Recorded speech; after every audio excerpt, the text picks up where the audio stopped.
Kickstart Your Business. Well, before you head off to the parade, we'd like to kickstart your business because, as always, at this time, Jared Tannum of Island Bridge Brand Development, my expert, joins me, and we try and help somebody who's going to start a business. But look, while you're here, I thought I might let you know about the competition because we're giving away the stunning new Xperia S mobile phone. It's the next generation smartphone from Sony. The Xperia S is an Android smartphone. You've got a great viewing experience because it's a super screen, and of course you've got everything that you would expect from Sony. So whether it's TV, smartphones, laptops or tablets, Sony is the place to go. And remember, the Xperia S is PlayStation certified, so you can link it up with that. So, you have a chance to get one of the very first people in Ireland to get one. All you have to do is tell me whose particular feast day is being celebrated today.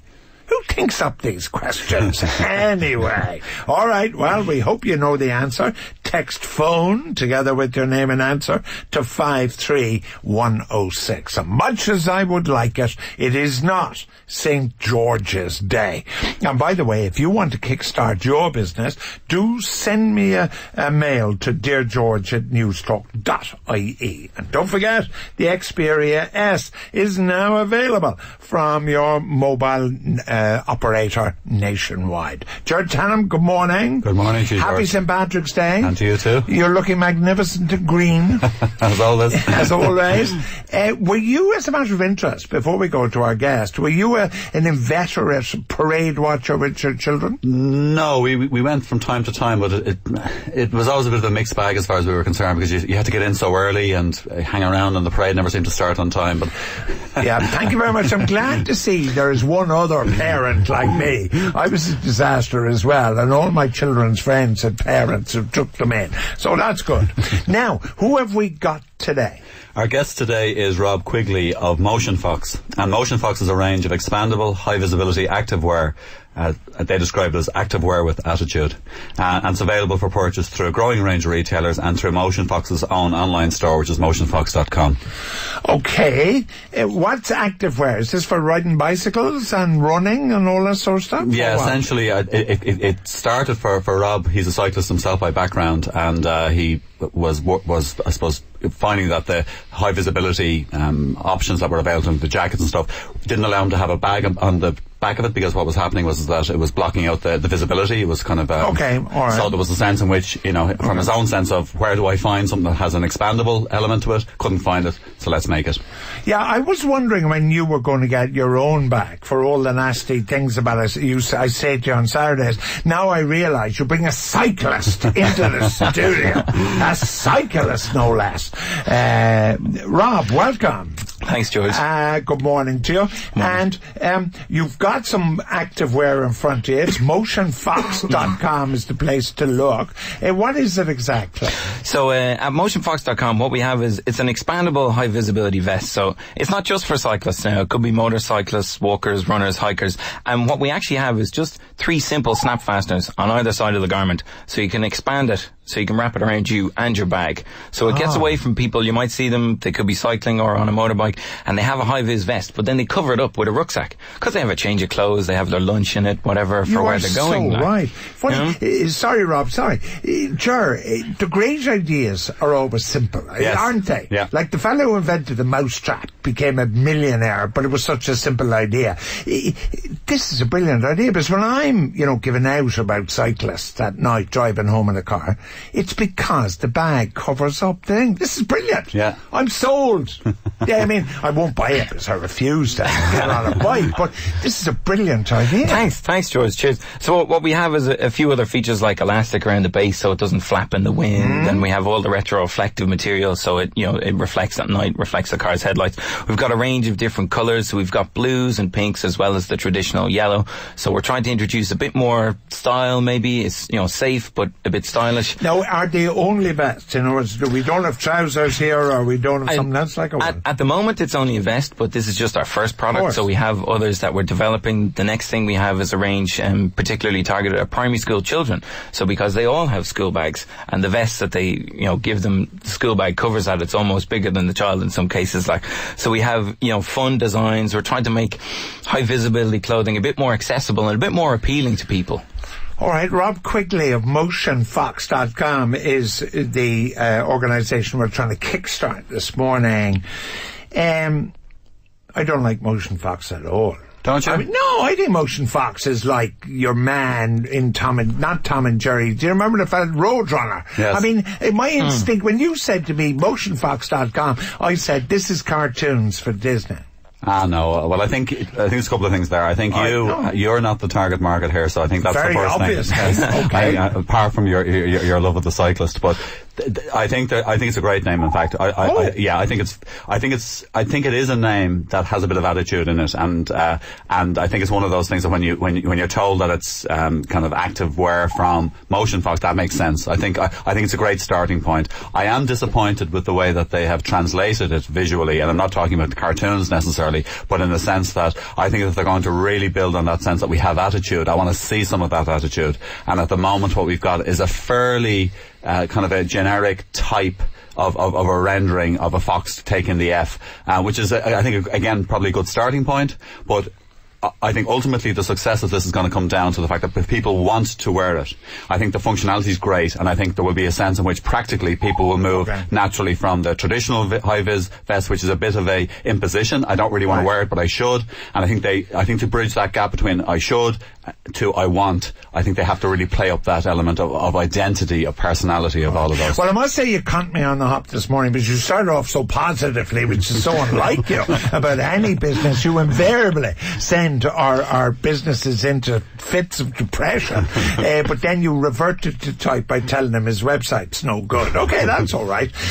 But Rob Quigley, MotionFox.com, you do sell though through retailers. Now, is there a contradiction here from your point of view when you're talking to a retailer, and the retailer says, well, you're actually in competition with me with your website? No, is that don't you have to be one or the other? I don't know, I'm asking. Not really. What the retailers have is the retailers have people actually coming into the store, so they actually have the experience of maybe they've developed a relationship with different cyclists, and as well, the Bike to Work scheme, we can only be part of that if we're actually in retail stores. All right. Now, while we sell online to around the world. We've sent them to Australia, New Zealand, the UK, and we don't have a retail presence there yet. So while we're not necessarily in competition with each other, it's more of a complementary offering that if somebody gets to our website and maybe says, I'd actually like to try one on before I can buy it, well, then they can go to a retail store. Because, on the website, I hope it says, these can be bought at...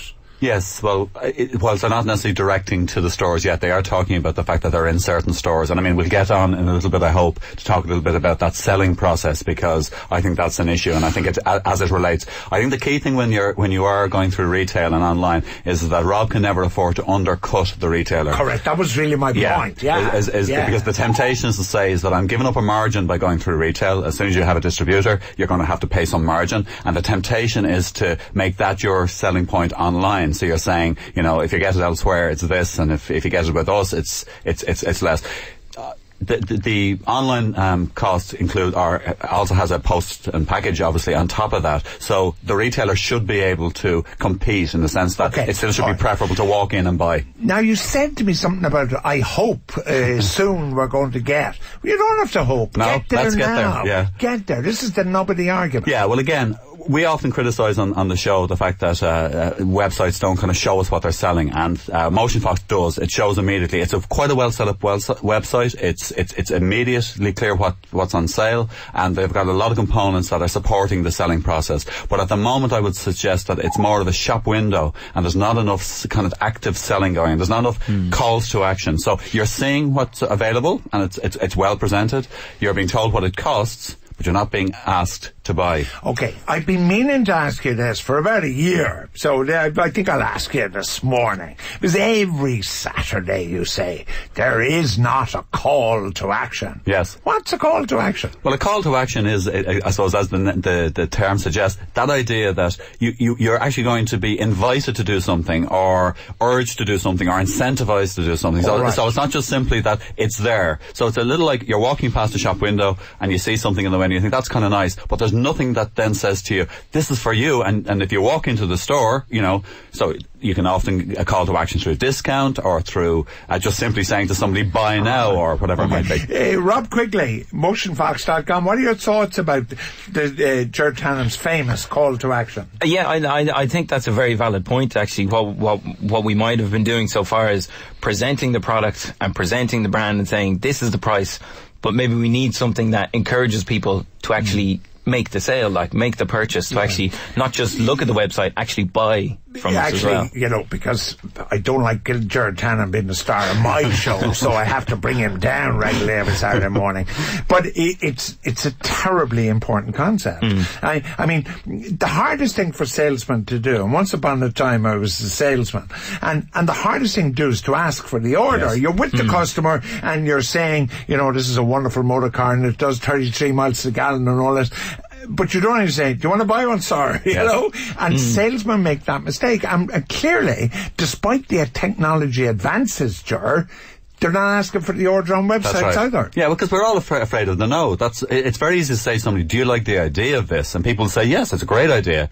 But when you actually ask, are you prepared to part with €19.95 for this vest? That's a different question. Because now I can get a no, and we're all afraid of the no. Isn't it really interesting? Yes. In half a century, as selling has gone from a guy with a briefcase like me, walking the pavement, to technology, the inability to ask for the order remains the same. Yes. Yeah. There is one other thing, and I've shared this with nobody. As long as we've been kickstarting business, I've shared this with nobody. This is probably the greatest idea I can give anybody, a marketing idea. When I was a salesman, they used to show us these sales training films, you see, and then every now and again, the client in the film would say something, and they would go, beep, and the beep was the hot button. Now, what I think you have to do here, and the hot button in this business is that you can put the bag under the vest. Isn't it, Ger? Yeah. So therefore, the hot button, and remember, I'm giving you this now. I'm giving this to nobody else. This is worth millions. Like when you're a billionaire and you're on This Is Your Life, you're going to say, George Hook gave me this idea. The hot button is that you have the bag underneath, and particularly your child. The second hot button here is, you can sell anything to a parent. Not for the parent, but for the child. Yes. So the sooner you get into the child market, the better. Yeah. Your child is safer because... Do you like the hot button idea, John, or not? I do. Beep! There's the hot button. Yeah. And I'd also like to see Rob look to, I know he's looking to kind of regular distribution, which is great, but I think there's a big opportunity here in branded merchandise, in the sense that I think this as an offer is something that an insurance company, for example, would be interested in putting its name on, for example, or a company that likes to pride itself, so a Google or a PayPal or businesses like that are into encouraging people to cycle, to walk, etc. Because I think there's an opportunity here for Rob to move big volumes of it, albeit at a lower margin, but big volumes, and also to get visibility. Ger, you know something? If Winston Churchill were here in the studio, he'd say, this was their finest hour. This is our finest moment. There's no doubt. We are, I think we've given the business great advice. It's a great business with a super product. I just hope when he makes his first million, he remembers you and I. I hope so too. Well, that's right. Don't forget us now. High audibility for high visibility. There we go.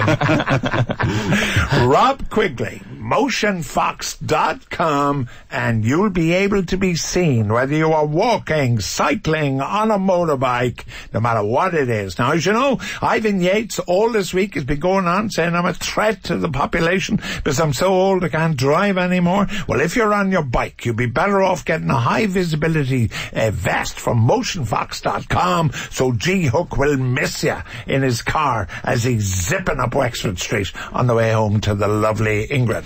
Coming up next, essential music of the 20th century with Bill Hughes. Hooks, Saturday City on NewsTalk 106 to 108.